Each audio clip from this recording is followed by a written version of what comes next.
오늘 저에게 주신 말씀은 이사야서 25장 1절에서 12절의 말씀입니다. 이사야서 25장 1절에서 12절의 말씀을 저와 여러분들이 합독하여서 함께 나누어 보도록 하겠습니다. 여호와여, 주는 나의 하나님이시라.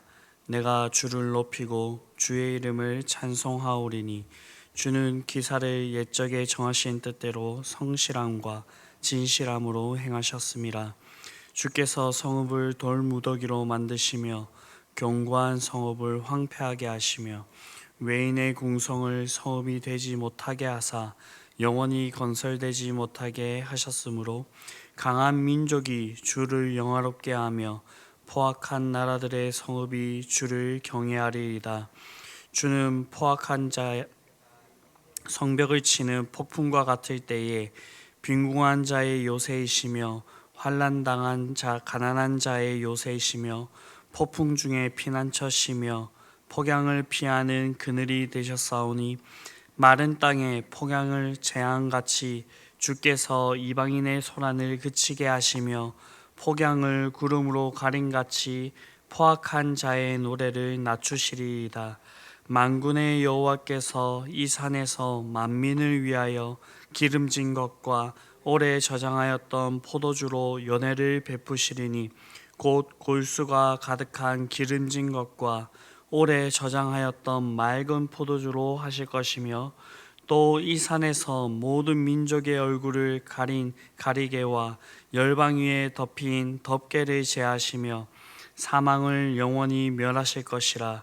주 여호와께서 모든 얼굴에서 눈물을 씻기시며 자기 백성의 수치를 온 천하에서 제하시리라. 여호와께서 이같이 말씀하셨느니라. 그날에 말하기를 이는 우리의 하나님이시라. 우리가 그를 기다렸으니 그가 우리를 구원하시리로다. 이는 여호와시라. 우리가 그를 기다렸으니 우리는 그의 구원을 기뻐하며 즐거워하리라 할 것이며 여호와의 손이 이 산에 나타나시리니 모압이 거름물 속에서 초계가 밟힌같이 자기 처소에서 밟힐 것이며 그가 헤엄치는 자가 헤엄치려고 손을 편같이 그 속에서 그의 손에 펼 것이나 여호와께서 그의 교만으로 인하여 그 손이 능숙함에도 불구하고 그를 누르실 것이라. 내 성벽의 높은 요새를 헐어 땅에 내리시되 진토에 미치게 하시리라. 아멘. 저희는 인생을 살아가면서 수많은 찬양을 합니다. 언제 찬양을 하는지를 이렇게 살펴보니 예배 자리에 나왔을 때, 일을 할 때, 기쁠 때에, 힘이 들 때, 슬플 때 등 우리의 삶의 자리 곳곳에서 찬양하는 그 모습을 발견할 수가 있습니다. 그렇다면 우리는 왜 찬양을 하는 것일까요?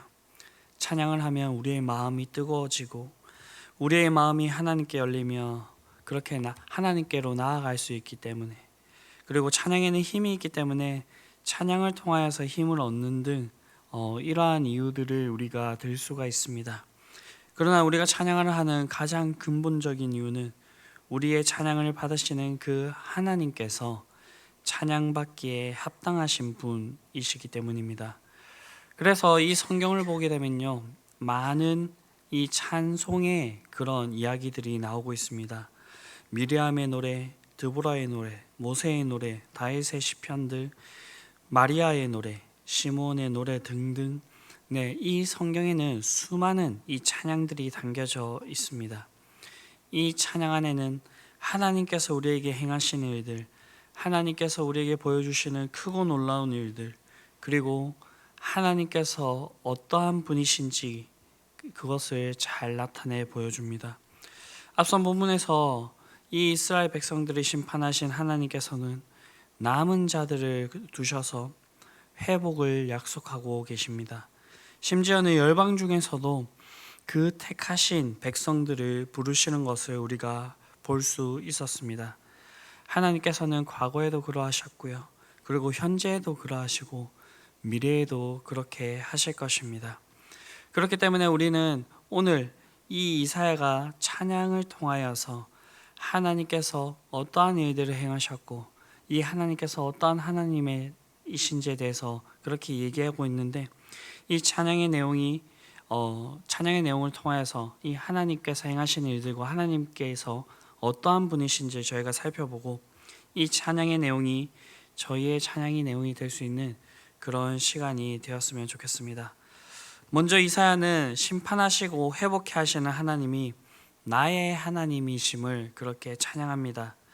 1절을 보면 여호와여 주는 나의 하나님이시라, 9절을 보게 되면 이는 우리의 하나님이시라, 이렇게 이야기하고 있습니다.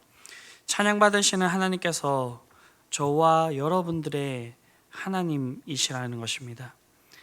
이사야서를 계속해서 보게 되면 이스라엘과 열방에 대한 심판이 나오는데, 그런데 같은 심판이라도 그 결과가 달라짐을 볼 수가 있습니다.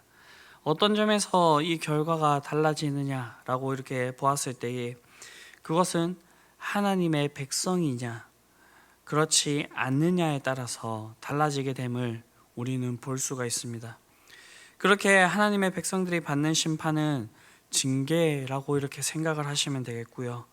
이 반대로 이방인들이 받는 그 심판은 말 그대로 심판이며, 그 심판의 결과는 멸망입니다. 여기서 다시 질문을 던져본다면, 누가 하나님을 찬양할 수 있겠습니까? 하나님을 나의 하나님, 우리의 하나님이라고 고백하는 자들이 하나님을 찬양할 수 있다라는 것입니다. 자신들을 다시 회복시키시며 열방 가운데서 건지시는 나의 하나님, 우리의 하나님을 우리는 찬양하는 것입니다. 오늘날 우리에게도 하나님께서는 이러한 은혜를 베푸셨습니다. 우리의 인생 곳곳을 살펴볼 때에 어느 것 하나 하나님의 손길이 안 미친 것이 없고, 하나님의 은혜를 우리가 생각하지 않고서는 우리의 인생을 생각할 수 없는 그런 일들이 많이 있었습니다. 우리는 이러한 사실들을 기억하시고 나의 하나님, 우리의 하나님을 찬양하실 수 있는 저와 여러분들이 될 수 있게 되기를 간절히 바랍니다. 다음으로 이사야가 찬양하고 있는 것은 하나님의 성실함과 진실함을 찬양하고 있습니다. 1절의 하반부를 보게 되면 옛적에서 정하신 뜻대로 성실함과 진실함으로 그렇게 행하신다고 그렇게 찬양하고 있습니다. 정말로 하나님께서는 정하신 뜻을 그대로 행하십니다. 이 말을 다르게 표현해 본다면, 하나님께서는 약속대로 행하신다라는 것입니다. 성경의 많은 기록과 역사들이 이 사실을 증명하고 있습니다. 그렇다면 하나님께서는 왜 자신의 약속을 따라서 행하시는 것일까요? 세상을 보게 되면 힘 있는 자들은 자신의 말을 바꾸기도 합니다. 그래서 그 약속을 믿었던 자들, 그들이 불만이 있어도 크게 이제 그 사실이 달라지지 않습니다. 왜냐하면 그들에게는 힘이 있기 때문입니다. 하나님께서는 이 세상에 누구보다도 힘이 있으신 분이시기 때문에 자신의 마음대로 한다고 하더라도 우리가 불만을 가질 수 있지만 아무도 그 사실에 대해서 반박할 수는 없을 것입니다. 그럼에도 불구하고 하나님께서는 우리에게 약속하신 그 말씀대로 행하십니다. 하나님께서 이렇게 하시는 이유는 우리를 사랑하시기 때문입니다. 하나님께서는 우리와 언약을 맺으시고 옛적에서 정하신 뜻대로 성실함과 진실함으로 행하십니다.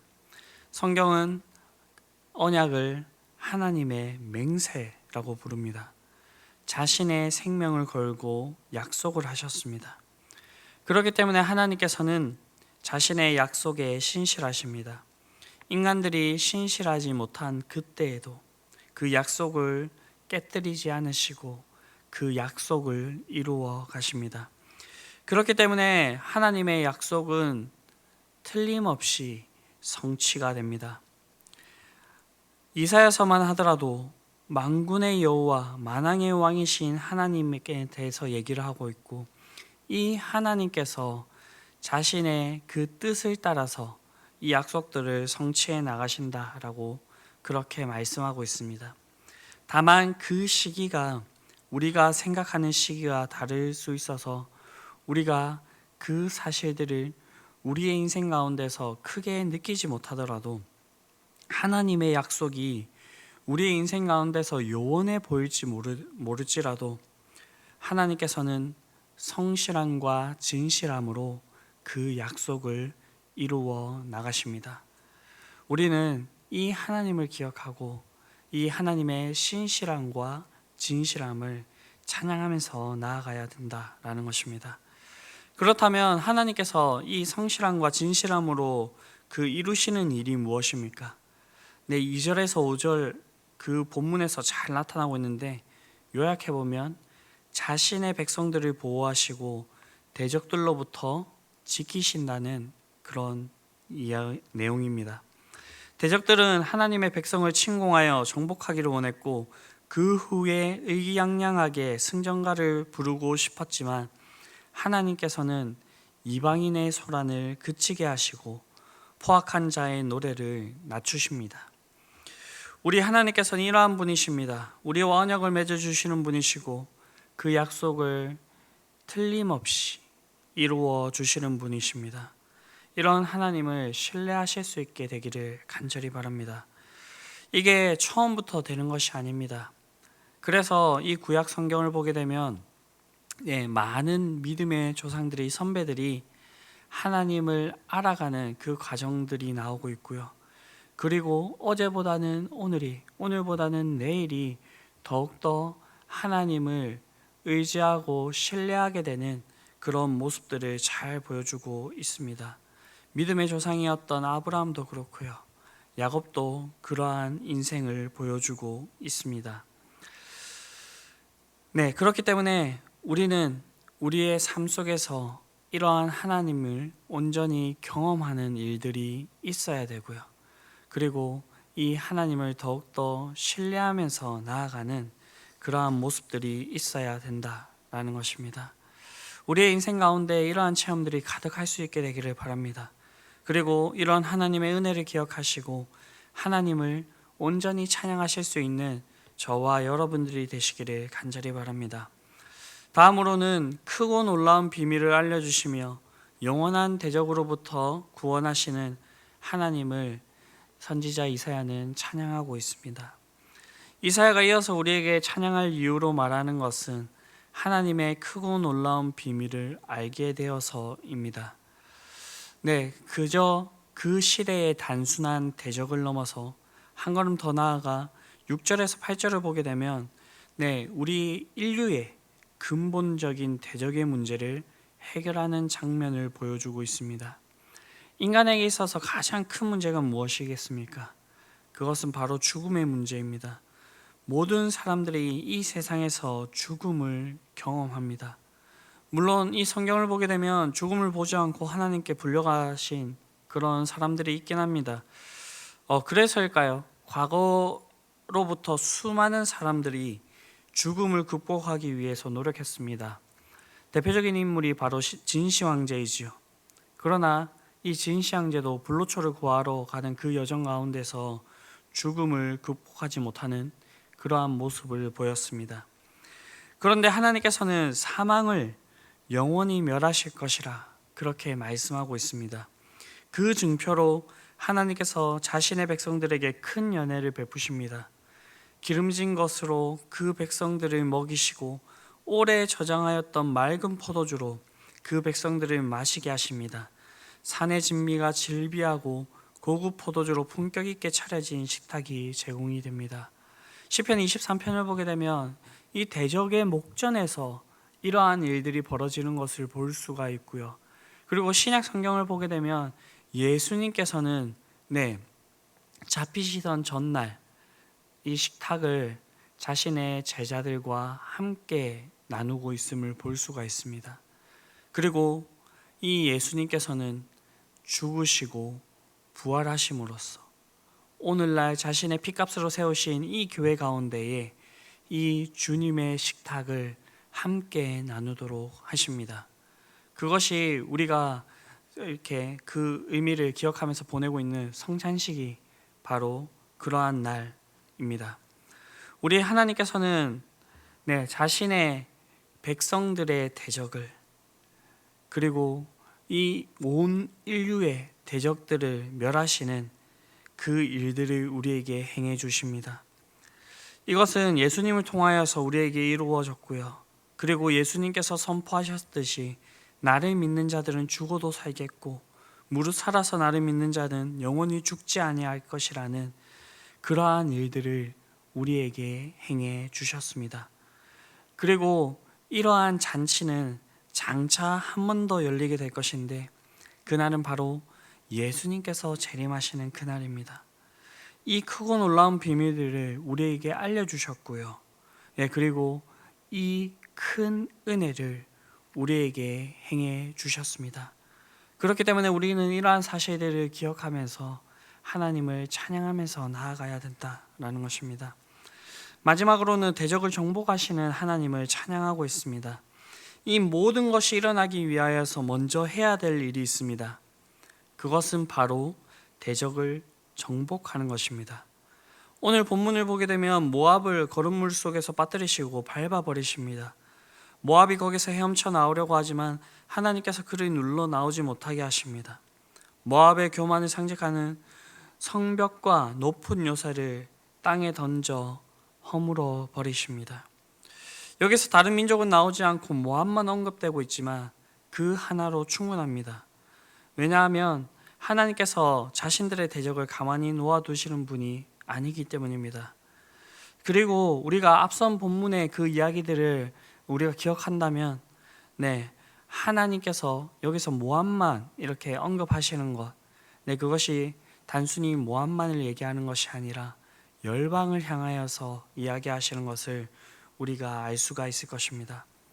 지금 우리가 살아가는 이 현실을 보게 되면 악이 성행하는 것 같고 이것이 좋아 보이는 그러한 세상을 살아가고 있습니다. 그렇지만 우리가 그들을 따라서 살아가지 않는 것은 결국에 하나님께서 모든 것을 심판하실 것이기 때문입니다. 오늘 이사야는 찬양을 합니다. 크고 놀라운 비밀을 보여주시고 대적들의 손에서 건져서 구원하시는 하나님, 그리고 이 하나님이 나의 하나님이라고 그렇게 찬양하고 있습니다. 이사야가 찬양하듯이 이 하나님을 우리의 하나님으로 모시고 이 하나님께서 행하는 일들을 우리가 받으며 경험하며 그렇게 살아갈 수 있는 저와 여러분들이 될 수 있게 되기를 바랍니다. 그렇게 하여서 우리의 삶 어느 순간에서도 하나님을 높이며 찬양하면서 그렇게 나아가실 수 있는 저와 여러분들이 될 수 있게 되기를 간절히 바랍니다. 기도하시겠습니다. 사랑과 은혜가 풍성하신 아버지 하나님, 우리에게 말로 다 할 수 없는 그 은혜들을 베풀어 주심에 감사를 드립니다. 그리고 우리에게 그 크고 놀라운 그 비밀들을 깨닫게 하여서 하나님의 백성으로, 하나님의 사랑받은 자로 그렇게 살아가게 하여 주심에 감사를 드립니다. 우리의 삶 속에서 하나님께서 행하신 일들, 앞으로 행하시는 일들을 찬양하게 하여 주시고, 무엇보다도 그 일들을 신실함과 진실함으로 행하실 그 하나님을 온전히 찬양하면서 나아가게 하여 주시옵소서. 그렇게 하여서 우리가 더욱더 하나님을 의지하는 그러한 삶을 살아가게 하여 주시옵소서. 주님, 라오스 그 선교지로 가서 복음의 사역을 하고 있는 단기 선교팀을 주님께서 기억하여 주시고, 그리고 그들의 그 일정 가운데 함께하여 주시기를 간절히 원합니다. 오늘은 센터를 방문하고 그 센터를 개선하는 일을 하게 됩니다. 하나님께서 지혜 주시고 힘 주셔서 그 일들을 잘 감당하게 하여 주시고, 그렇게 하여서 이 센터가 정말로 하나님의 복음을 나타내기에 부족하지 않는 그러한 모습으로 나아갈 수 있게 하여 주시옵소서. 그렇게 하여서 정말로 그곳에 복음의 역사가 충만하게 하여 주시며 그곳에 있는 선교사님들에게 큰 힘과 위로가 되게 하여 주시옵소서.